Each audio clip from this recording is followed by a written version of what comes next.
Fernando, verified na lareng official ballots agamitan para king May 12 elections. Ayning detalye.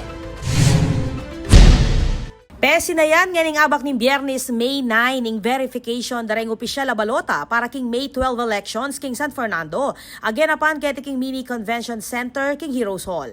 Agpang king COMELEC Resolution number 25-0297 ay inaproban inyang March 7, 2025. Dininan lang upaya reng election officer at city treasurer bang i-check ing laman dareng kawuning balota karas dareti bang siguraduan na masalese at ustula reng balota. Verification po, tinitingnan po natin yung mga official ballots na naibigay sa atin kung tama po yung nasa loob.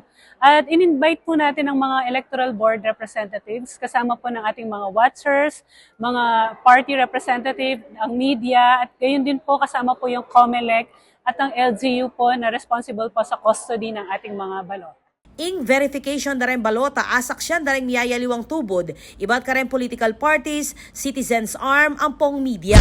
Ang mga susunod po natin na activities like sa Sunday po, magkakaroon po tayo ng early distribution po ng ating mga supplies and official ballots kung saan ang lahat ng po ng electoral board members ay kukunin na po yung mga gagamitin na supplies for May 12. Layo ning aktibidad ing siguraduan ning integridad ning alalan at apanatili ing transparency king proseso ning eleksyon. Ako po, Patricia Mamangon para King News Force Pampanga. Balitang tutuking balen, susuyo.